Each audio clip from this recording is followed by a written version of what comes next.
오늘도 주님 안에서 승리하는 그런 복된 하루가 되시기를 간절히 축원을 드립니다. 세 명의 남자가 배를 타고 큰 강을 건너가고 있었습니다. 그런데 하필 그들이 강을 건너갈 때 식인종을 만나게 되었습니다. 식인종이 타고 있던 배에 잡히게 된 것이죠. 식인종이 이 세 명의 남자에게 이렇게 말했습니다. 너희가 가지고 있는 것 중에 강가에 던져서 우리가 찾아오면 너희는 죽을 것이고 우리가 찾지 못하면 너희 살려주겠다고 이렇게 조건을 내걸었습니다.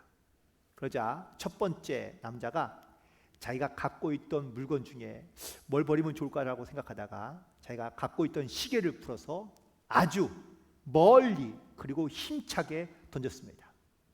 그런데 물속에 들어왔던 식인종이요 얼마 걸리지 않아서 아주 쉽게 이 시계를 찾아온 겁니다. 결국 첫 번째 남자는 죽고 말았습니다. 이 모습을 보고 있던 두 번째 남자는 더 작은 거를 생각하다가 자기 손가락에 끼어진 결혼 반지를 보게 되었습니다. 그래서 이 결혼 반지를 아주 정말 있는 힘을 다해 멀리 던졌습니다. 어쩐지인지 이 반지를 찾으러 간 식인종이요 잘 오지 않습니다. 아마 속으로 됐다라고 생각했을 그때에 한참 지나고 나서 이 식인종이 다시 그 반지를 찾아 갖고 온 것입니다. 결국 두 번째 남자도 죽고 말았습니다.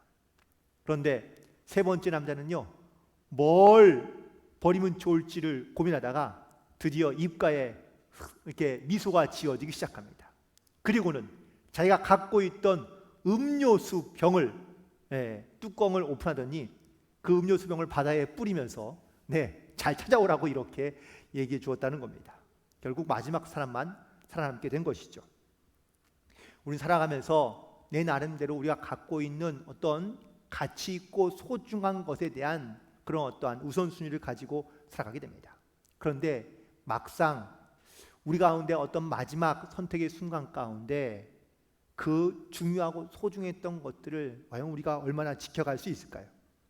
많은 사람들이 행복을 꿈꾸며 살아가지만 실제로 내 삶을 살아가면서 얼마나 행복감을 느끼며 살아가는가를 한번 조사해 보았습니다. 작년 2019년 4월 9일자 연합뉴스에 나온 그런 기사의 내용을 제가 발췌했는데요. 서울대 행복연구센터와 그리고 카카오 가치라는 이 설문조사 기관에서 함께 1년 동안 약 100만 명을 대상으로 누적 횟수는 약 한 220만이 넘는데 많은 사람들이 1년 동안 대상으로 행복 지수에 대한 조사를 함께 해보게 되었다고 합니다.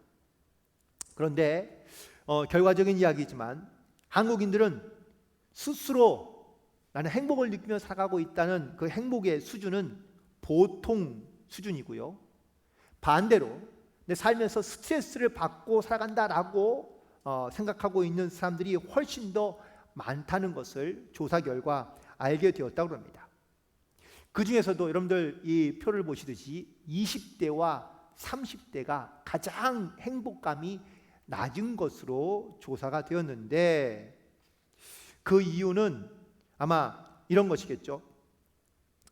20, 30대에 있는 이 사람들이 자기 주관적인 행복 지수가 매우 낮은 이유는 물질에 많이 집착하고 또한 감사함을 느끼지 잘 못하며 안정된 삶을 살지 못하면서 그러면서 이 정서 불안이 가장 많았고 또한 남과 비교하면서 상대적으로 행복감을 느끼지 못하는 일들이 많았다고 합니다. 보시는 대로 10대가 높고요.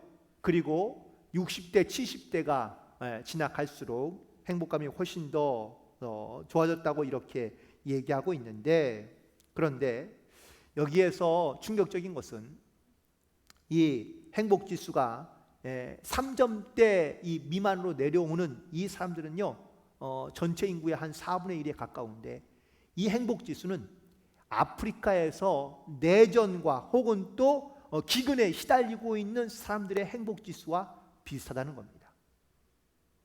그리고 행복지수가 높은 사람들은 북유럽에서 느끼고 있는 그런 유럽인들이 느끼는 행복감과 매우 근사치에 이르고 있다고 이렇게 얘기해 주고 있고요. 그리고 또 도시별로도 행복감을 좀 조사해 보았는데 우리나라에서 가장 행복한 도시는 세종시로 이렇게 결과가 나왔다고 그럽니다. 반면에 행복감이 가장 낮은 도시는 어디였을까요? 서울과 인천이었습니다.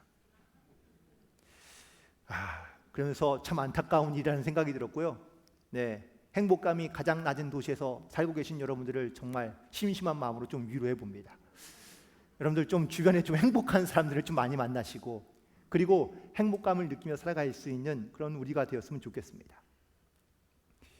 나름대로는 우리가 열심히 살아가며 최선을 다하며 살아가긴 하지만 진짜 내 삶의 만족감을 느끼며 살아가는 사람들이 그렇게 많지 않다는 이야기입니다.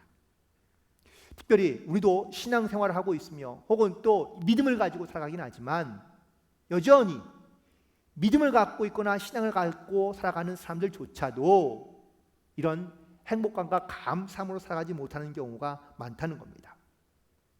신앙에 여러 가지 많은 어떤 기준들이 있겠지만 특별히 이 기도는 바로 신앙생활의 진짜를 의미하고 있거나 혹은 말하는 경우가 많이 있는 것을 볼 수 있습니다.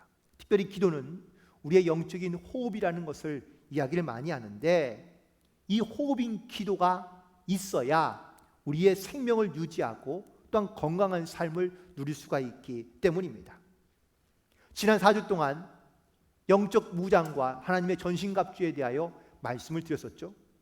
하지만 영적인 무장을 하기 위한 가장 기초는 바로 기도라고 말씀드릴 수 있습니다. 기도 없이 사는 것은 영적인 전쟁에서 적과의 전쟁 가운데 패할 수밖에 없는 것이고요. 기도가 막혀 있다는 것은 점점점 우리는 패배해가고 있다, 또한 항복해가고 있다라는 것을 의미하고 있다는 겁니다. 사탄은 어떻게 해서든지 믿는 자들이 기도하는 것을 방해하기 위하여 노력합니다. 만약 믿는 자들이 기도하지 않는다면 사탄은 굳이 믿는 자들을 공격할 필요가 없습니다. 하지만 우리가 기도하려 하면 어떤 수단과 방법을 써서라도 우리를 기도하지 못하도록 방해하는 것이 바로 이 사단의 방해 공작인 것이죠. 오늘 본문에 있는 말씀 가운데 항상 성령 안에서 기도하라고 바울이 우리에게 권면해 주고 있습니다. 그렇다면 성령 안에서 기도한다는 것은 과연 무엇인지, 또한 성령으로 기도하면 우리 가운데 경험되어지고 나타나는 그런 증거들이 과연 무엇인지 오늘 이 말씀들을 함께 살펴보고 은혜를 나누고자 하는데, 성령 안에서 기도한다는 것은 과연 무슨 말일까요? 첫 번째, 성령 안에서 기도한다는 것은 바로 성령의 도우심과 능력으로 기도한다는 것을 의미하고 있습니다. 시편 43편 5절에 있는 말씀을 보니까 내 영혼아 내가 어찌하여 낙심하며 어찌하여 내 속에서 불안해하는가? 너는 하나님께 소망을 두라. 그가 나타나 도우심으로 말미암아 내 하나님을 영원히 또는 여전히 찬송하리로다라고 이렇게 고백하고 있습니다. 우리가 수많은 기도를 하나님께 드리긴 하지만 우리의 기도에 정말 생명이 있으며 성령 안에서 기도하는 것과 그냥 형식적으로 아니면 예식 때문에 기도하는 경우도 분명히 있거든요. 그렇다고 형식적인 기도나 예식적인 기도가 필요 없다거나 아니면 무시해서 드리는 말씀이 아닙니다.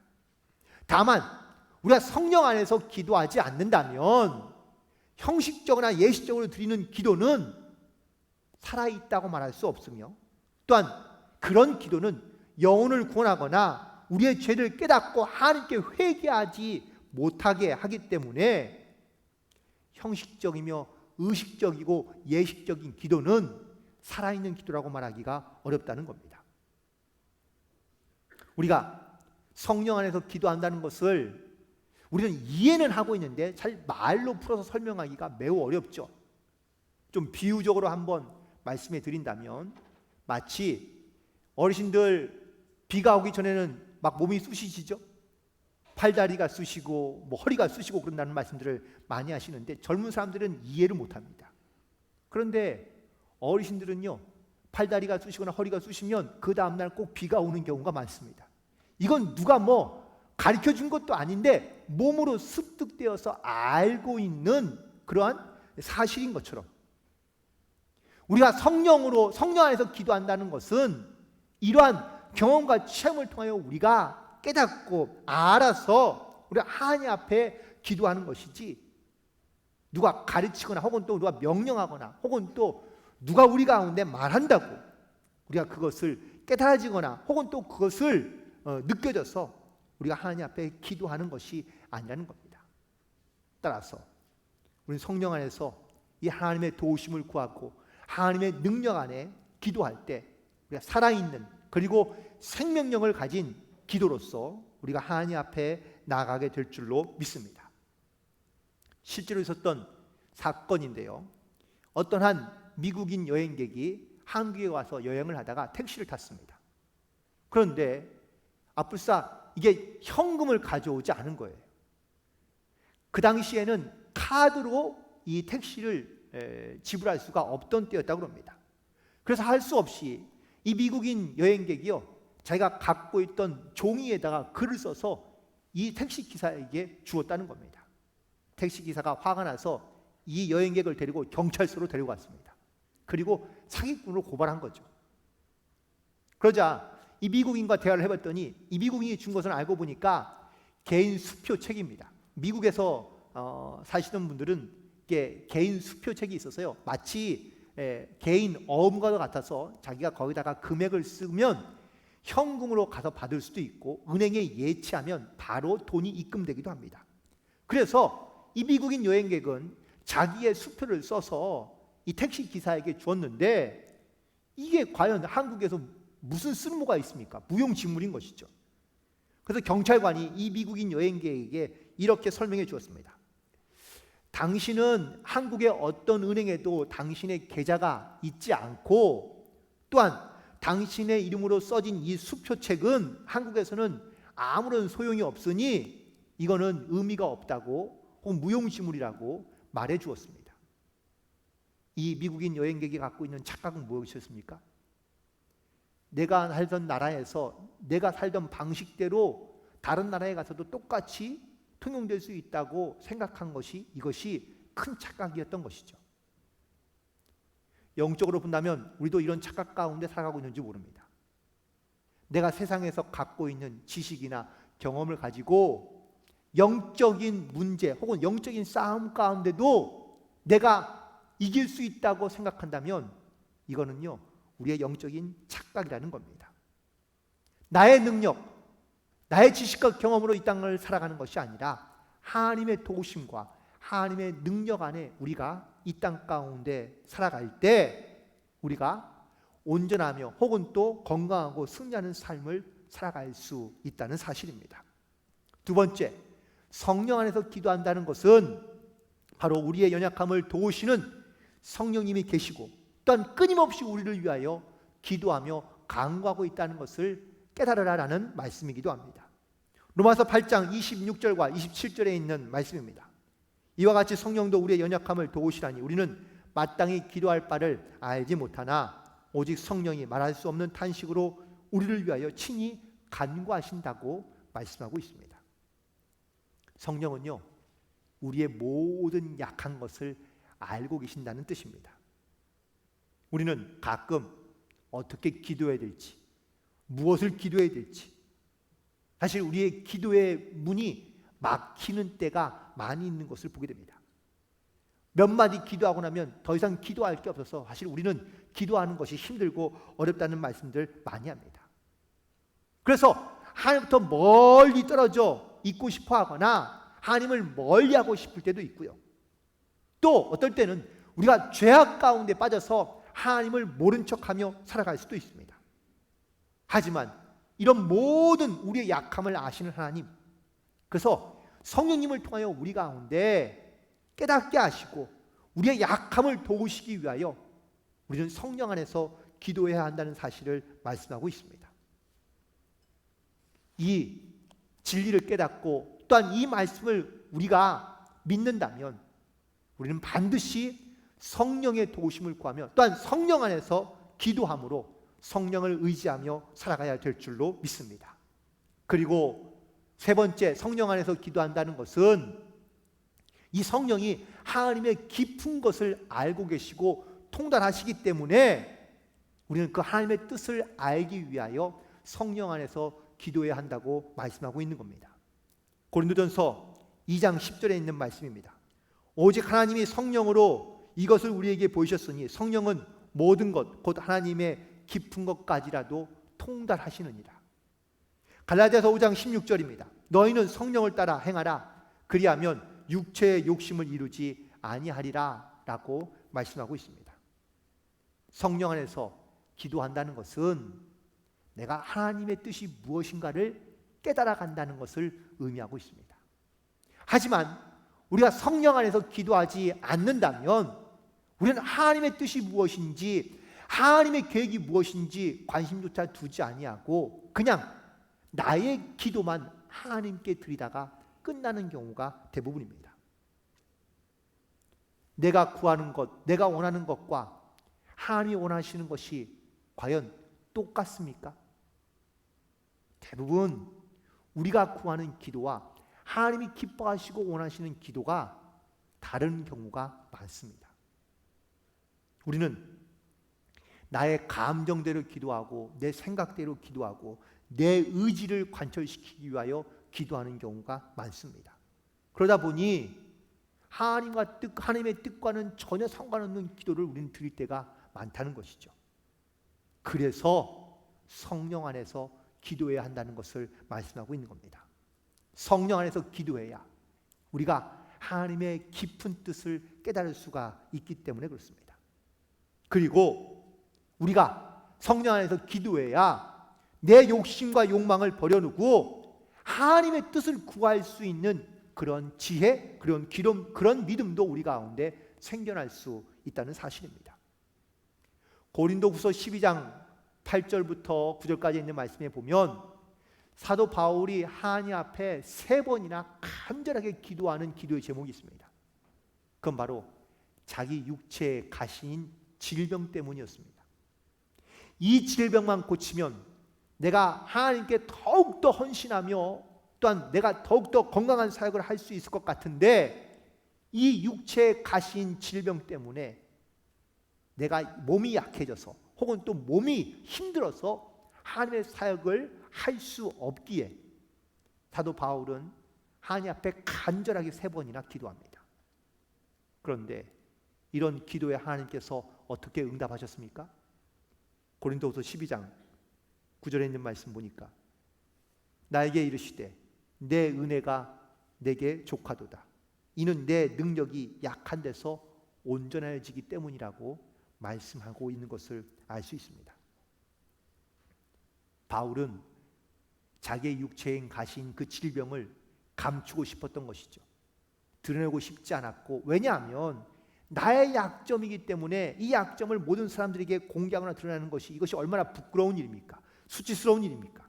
그래서 숨기고 싶었고 드러내고 싶지 않았던 것이죠. 그런데 자기의 이 질병이 많은 사람들에게 드러나게 하는 것이 이것이 하나님의 은혜라고, 너의 약한 것으로부터 하나님의 은혜가 나타나기 때문에 이것이 바로 하나님의 은혜였다고 바울은 고백하고 있다는 사실입니다. 우린 살아가면서 나의 약점을 드러내기를 좋아하는 사람은 아무도 없습니다.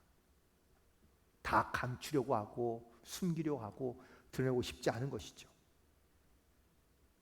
그런데 성령 안에서 우리가 기도하다 보면 이 나의 약점 때문에 우리가 하나님을 찾게 되고 하나님을 의지할 수밖에 없게 되고, 나의 약점이 약한 것 때문에 우리가 하나님 앞에 기도하며 간구할 수밖에 없으니 이것이 나를 영적으로 온전하게 만들어가는 하나님의 은혜의 도구이며 통로라는 사실을 바울이 우리 가운데 고백하고 있으며 깨닫게 하고 있다는 사실입니다.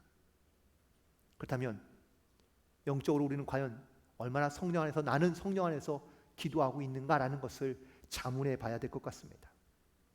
내가 성령 안에서 기도한다는 것을 느낄 수 있는 가장 좋을 때는 바로 내가 가장 힘들 때, 내가 가장 약할 때입니다.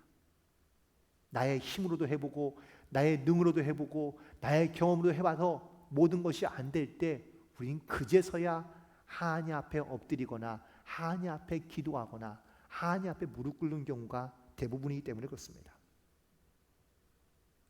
나의 약함 때문에 물론 고통스럽고 힘들며 괴롭지만 나의 이 약함을 알고 있어야 우리가 철저하게 하나님 앞에 의지할 수 있기 때문에 그렇습니다. 또한 때로는 우리가 너무나 근시안적으로 기도하는 경우가 많습니다. 그냥 눈앞에 보이는 것만 우리는 알기 때문에 그 눈앞에 보이는 것만 놓고 기도하지만 하나님은요, 모든 것이 다 합력하여 선을 이룰 수 있도록 큰 하나님의 계획과 섭리 가운데 우리를 인도하시고 이끌어가고 있다는 사실을 우리가 믿어야, 그건 이것이 깨달아져야 성령 안에서 기도할 수 있지 않을까요? 그래서 성령 안에서 기도하는 사람은 항상 하나님의 말씀에 귀를 기울이는 사람입니다. 그리고 인내하며 감사하면서 하나님의 때를 기다릴 줄 아는 사람, 바로 이런 사람이 성령 안에서 기다리는 사람의, 또한 기도하는 사람의 모습인 줄로 믿습니다. 그렇다면 성령 안에서 기도하게 될 때 우리가 경험할 수 있는 수많은 것들이 있지만 그 중에 가장 대표적인 두 가지만 말씀을 드리는데, 첫 번째, 우리가 성령 안에서 기도하게 되면요, 나의 약함을 보기 때문에 자기의 이 부족함, 나의 약함을 통하여 우리의 죄, 우리의 악한 모습을 깨닫고 하나님 앞에 회개하며 돌아온다는 사실입니다. 사도행전 2장 37절, 38절에 있는 말씀 가운데 보면 베드로가 성령을 의지하여 설교했을 때에 많은 사람들이 찔림을 받았습니다. 그리고 그들이 하나님 앞에 나와 회개하고 기도하였을 때에 그들이 다 성령을 선물로 받았다고 말씀해 주고 있습니다. 성령 안에서 기도하는 사람은 이처럼 우리 가운데 나의 죄의 모습을 보게 하시고 깨닫게 하시고 말미암아 우리가 하나님 앞에 회개하며 기도할 수 있는 그러한 심령을 주시고 그런 은혜를 주십니다. 그런데 앞서 말씀드렸듯이 우리가 기도하려 하면 사탄이 끊임없이 우리를 방해하거든요. 기도할 때 온전하게 하나님 앞에 집중하며 기도하는 때가 과연 얼마나 있습니까? 기도하다 보면 이런저런 생각도 나고요. 그리고 우리를 집중하게 하지 못하는 여러 가지 많은 환경과 요인들이 우리 가운데 놓여질 때가 많습니다. 또 내 자신의 문제나 혹은 또 내 관심에는 우리가 기도를 하지만 다른 사람의 문제나 혹은 또 다른 일에는 우리의 마음이 차가워지거나 아니면 관심을 두지 못하며 기도하지 않는 경우가 대부분입니다. 하나님의 말씀을 믿고 기도하지만 우리는 하나님이 역사하실 것을 확실하게 믿고 기도하기보다는 기도하면서 그냥 역사할 것이라고 우리는 추측하거나 아니면 예상한 채 믿음으로 확실하게 고백하지 못한 채 기도하는 경우도 많이 있는 것을 볼 수 있습니다. 이런 것들은요, 성령 안에서 기도하는 것이 아니라 성령 밖에서 기도하는 겁니다. 성령님과 상관없이 기도하는 거라는 겁니다. 성령 안에서 기도한다면 우리가 하나님의 말씀을 집중하게 되고요, 또한 하나님의 약속을 굳게 믿고 그리고 확신 가운데 믿음 가운데 우리가 하나님 앞에 기도하게 되고, 또한 동시에 우리가 성령 안에서 기도할 때에 우리의 이 악함, 우리의 죄악들을 깨닫게 하셔서 하나님 앞에 철저하게 회개하도록 성령께서 역사하시는 것들을 경험하게 됩니다. 이런 체험이 있는 사람이 바로 성령 안에서 기도하게 하신다는 사실이죠. 두 번째 또 다른 경험은 성령 안에서 기도할 때 우리는 하나님과 가까워지고 친밀해지는 것을 느낄 수밖에 없습니다. 갈라디아서 4장 6절에 이렇게 말씀하십니다. 너희가 아들임으로 하나님이 그 아들의 영을 우리 마음 가운데 보내사 아빠 아버지라 부르게 하셨느니라. 하나님을 부를 때 어떻게 부르고 계십니까? 그냥 하나님, 예수님이라고만 부르고 계십니까? 아니면 아버지라고 부르고 계십니까? 만약에 하나님을 믿지 않거나 하나님을 향한 이 신앙의 확증 혹은 또 이 성령 안에서 기도하지 않는 사람들은 하나님을 아버지라고 부르지 못합니다. 아니, 부를 수가 없는 겁니다. 왜? 가깝지 않으니까요. 아이들이 세상에 나와서 가장 먼저 배우는 단어가 엄마 아빠 아닌가요?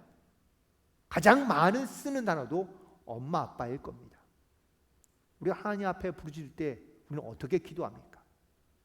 나와는 아무런 상관없는 그런 하나님을 혹시 부르시고 계십니까? 아니면 나의 생각, 나의 마음, 나의 모든 것을 다 알고 계시는 아버지 하나님께 여러분들 기도하고 계십니까?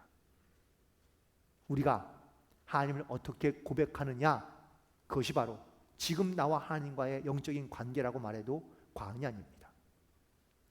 하나님을 아버지로 고백하며 부르짖을 수 있다면 그 사람은 하나님과 매우 친밀한 관계이며 가까운 관계라고, 사이라고 말할 수 있다. 왜냐하면 아버지로 부르는 거기 때문에. 하지만 우리가 하나님을 부를 때에 이러한 믿음의 호칭으로 부르지 못한다면 여전히 우리는 하나님과의 어색한 관계, 불편한 관계, 아니면 이상한 관계에서 여전히 우리는 그냥 하나님을 찾거나 부르고 있는 줄 모릅니다. 특별히 에베소서 1장 18절부터 19절까지에 있는 말씀 가운데 사도 바울이 이렇게 우리 가운데 말하고 있습니다. 너희 마음의 눈을 밝히사 그 부르심의 소망이 무엇이며 성도 안에서 그 기업의 영광의 풍성함이 무엇이며 그의 힘의 위력으로 역사하심을 따라 믿는 우리에게 베푸신 능력의 지극히 크심이 어떠한 것을 너희로 알게 하시기를 구한다고 말하고 있습니다. 성령은 우리의 마음의 눈을 밝히 열어주시는 분이라는 것을 말하고 있습니다. 성령 안에서 기도하면요, 우리의 영의 눈이 열리기 시작하고, 영의 눈이 열리면 하나님께서 왜 나를 부르시고 하나님께서 왜 나를 선택하셨는지, 택하시고 부르셨는지 그 하나님의 부르신 이유를 알게 되고, 또한 이 부르심을 알게 되고 난 다음에 내가 주님의 영광을 위하여 열심히 살아가는 것이 무엇인지, 내가 왜 이렇게 하나님의 영광을 위하여 살아가야 되는지를 우리가 깨닫게 될 것이고, 또한 누구나 주님의 영광을 위하여 살아가다 보면 하나님께서 크신 능력을 우리 가운데 함께하고 있다는 이 사실을 깨닫게 된다고 사도 바울은 우리 가운데 말하고 있는 겁니다. 이처럼 성령 안에서 우리가 기도한다는 것은 하나님을 올바로 알아가며 깨달아가며, 또한 믿음 안에서 이 하나님의 크신 은혜가 무엇인지를 고백하며 살아가는 귀한 역사들이 나타나기 시작하는 것을 알 수 있습니다. 특별히 성령 안에서 기도할 때 자기를 깨닫게 되고 자기를 알아가는 것이 매우 중요합니다. 나의 부족함, 나의 연약함뿐만 아니라 나의 죄를 알게 하시는 것은 나의 지식과 이성이 아니라 성령께서 우리 가운데 깨닫게 하시는 하나님의 은혜인 줄로 믿습니다. 이 은혜를 알고 나면 우리는 하나님 앞에 회개할 수밖에 없고, 우리의 죄악된 모든 것을 내어놓고 주님 앞에 기도할 수밖에 없지 않을까요? 그래서 우리는 성령 안에서 기도함으로 말미암아 우리의 모든 죄악을 다 내어놓고 동의하며 회개하며 기도하고, 그리고 하나님과 점점점 가까워짐으로 말미암아 하나님의 뜻이 무엇인지, 하나님이 왜 나를 부르셨는지, 나를 통해 하나님께서 뭘 하기를 원하시는지 그 구체적인 하나님의 계획을 깨닫게 되고, 또한 순종함으로 살아갈 수 있는 줄로 믿습니다. 오늘 이 성령 안에서 하나님이 행하신 일들을 우리가 다시 한번 기억하며 그 하나님의 말씀과 능력 안에, 그리고 성령의 이끄심 안에 바로 하나님의 부르심을 따라 그 영광의 풍성함을 나타내고 이 땅 가운데 하나님의 크신 능력을 증거함으로 말미암아 하나님의 거룩한 백성으로 믿음 안에 승리하며 살아갈 수 있는 그러한 우리 모두가 되기를 주님의 이름으로 간절히 축원을 드립니다. 기도하시겠습니다. 하나님,